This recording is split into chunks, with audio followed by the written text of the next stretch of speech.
As you know, I love to look at many Fnaf VHS series online, and they are truly great.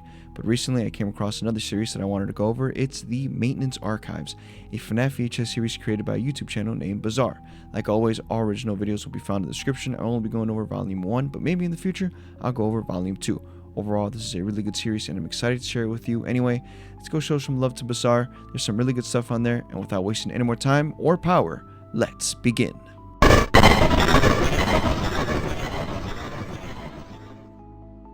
For our first tape in this series, it's titled Foxy Performance Test, recorded on January 12th, 1990. The description simply reads, a tape found residing in an old abandoned pizzeria. The tape begins and we hear the employee in the video tell us that they were instructed to run some performance tests on Foxy. The camera is only positioned to Foxy. We see the first test run on him and everything is normal so far. The second test begins, which tests Foxy's laugh. When this happens, Foxy immediately glitches out. The employee gets frustrated, but as soon as he can do anything about it, the power in the entire building goes out. As he takes the camera and flashlight to restart the power, Foxy is now missing from the stage. We hear Foxy say, "I'm coming for you." The employee hears this and immediately thinks someone broke in, but he turns around and Foxy kills him, ending the tape. Moving on to the next tape, it's titled Night 1, and this one was recorded on September 11th, 1993. The description of this one reads, a tape found in the office of William Afton. The tape begins and we are now in the perspective of someone who's starting their first night at Freddy's. We see the outside of the building with a giant neon red sign glowing in the night. The employee continues walking and enters the building. We see the pitch black cafeteria. The camera cuts as he makes his way into the office. It's the classic FNAF 1 office. As he settles in, he plays a message on the phone, which is the pre-recorded message from FNAF 1, Night 1. As he finishes listening to it, he hears some noises in the distance. As he's checking the cameras, he notices that Bonnie is missing. Out of nowhere, we can hear the loud thumping footsteps of Bonnie, and he appears right at the door. He immediately closes it, but unfortunately, the power runs out. For a moment, things are silent, until Freddy is now at the door, playing his jingle. His giant glowing face is all that's visible in the darkness. He finishes, and the employee turns on the light, but is met with death by Freddy. Next, we have Bonnie's voice box repair, recorded on September 11th, 1991, with the description reading, a tape found in the storage room of Freddy Fazbear's Pizza. The tape begins with yet another employee who was instructed to repair and check out Bonnie's voice box, since the company has been receiving many complaints. Some include glitches in words and even Bonnie swearing at the kids. He sets the camera pointing at Bonnie. He begins to run tests, and immediately Bonnie's voice stutters when he speaks. As he continues, Bonnie's voice gets worse and the glitches happen more frequently. He decides to take a closer look. We are now behind Bonnie's head. As he's checking out Bonnie's head, he notes that his circuit board are damaged and even notices blood. But as he makes this discovery, Bonnie begins glitching. Confused, he checks out the tests if they're still being run, but as he's doing that, Bonnie is now gone from his stage. He appears behind him. Bonnie then tells him he shouldn't be here after hours and is going to have to report him to the staff. He then lunges at the employee, killing him. But before the tape ends, we see Bonnie's feet and he tells the employee's lifeless body, "You should have played by the rules, buddy," ending the tape. Okay, we're about halfway to this series. What have we learned? Well, the very first tape that was recorded was in 1990 and the last one was in 1993. During this time, over 3 employees were killed in the pizzeria. But notice how I said recorded. They were found at a much later date. The reason why I say this is because if you look at the Foxy performance test video, the description for that one reads, a tape found residing in an old abandoned pizzeria, meaning that at this time, the original Freddy Fazbear's is already old and forgotten. Also, we know already that at the time, William was already murdering children for 2 reasons. The first was with Bonnie's voice box. He of course had blood in his head, but was the only one to speak freely after killing the employee. He says, "You should have played by the rules, buddy." This is probably what William told Jeremy, the child who was stuffed into Bonnie, before he killed him. Second, with the Night 1 tape, the description tells us that this tape was found in William Afton's office, meaning he was covering up this murder for so many years.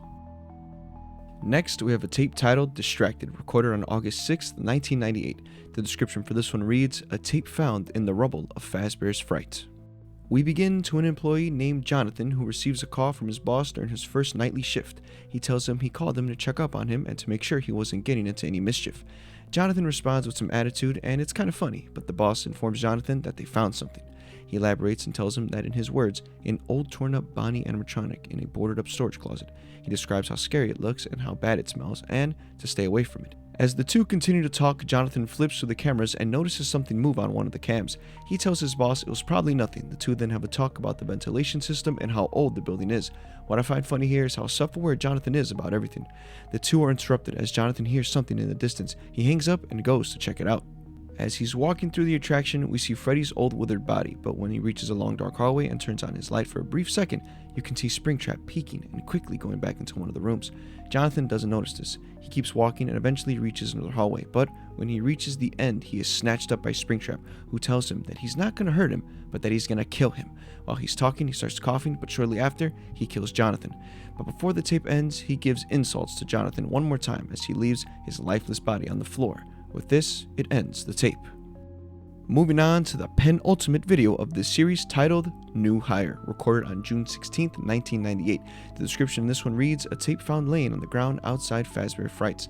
The video begins and we're introduced to Michael Afton, who introduces himself and tells us the reason why he's making this tape. He goes into further detail, explaining and telling us that about a week ago, his friend Jonathan died on his first night shift at Fazbear Frights. Of course, Jonathan being the night guard from the last video. He also suspects the foul play linking Jonathan's death. He gives us his theory that a bigger conspiracy is being covered, so he applies for the job and is going into Fazbear Frights to investigate. He pulls up to the famous red sign we've seen so much. He makes his way inside, walking through the entire attraction, but he hears a voice call out his name in the darkness. Michael! Now, as he makes his way into the office, he plays the pre-recorded phone message, but as he's listening, he hears a voice say, over here! As he turns around, we see a quick glimpse of Golden Freddy in the office. Now on edge, he begins to try and understand what just happened, but the voice of the boy returns and introduces himself as Evan, his younger brother. Michael then begins to understand Evan, tells Michael that William Afton is here, and on the monitor, we see Springtrap, aka William Afton, ready to confront Michael. The tape ends abruptly. Finally, on our last VHS tape for this series titled The Confrontation, recorded on June 17th, 1998, a day after the previous one, with the description here being a tape recovered by the Hurricane Valley Fire District.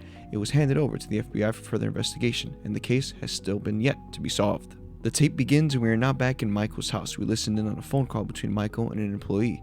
Michael asked him if the attraction has any gasoline in it.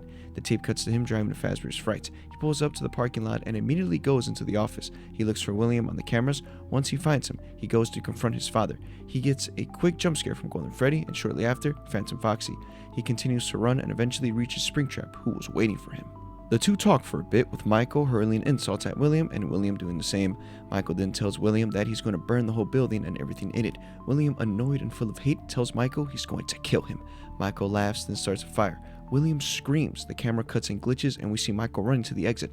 With the whole building sounding an alarm, Michael breaks down the door, leaving Fazbear Frights to burn. With this, the tape fades to black. As the credits roll, we hear a sick synthwave beat. It had me bobbing my head. As it finishes though, we get an end credit scene. We return to Fazbear's Frights. We hear sirens approaching, but we see William emerge from the flames and rubble as he escapes the pizzeria into the night, ending the tape. I just want to say that this was a really good series. What I admire the most is how real it felt. It feels really real, the tone and even the way it looks. The sound design is great, the ambiance of the pizzeria, all of it is truly really nice to look at. Let me know down below if I should continue the series and go over the second volume. I also just want to say thank you all so much for the huge support on the channel. It means so much to me, truly it does, so thank you very much. Please consider checking out some of my other videos, like and subscribe. Once again, all the original videos are in the description, so go check out Buzzare. Such an incredible freaking channel. Anyway, I'll see you on the next one. Peace out.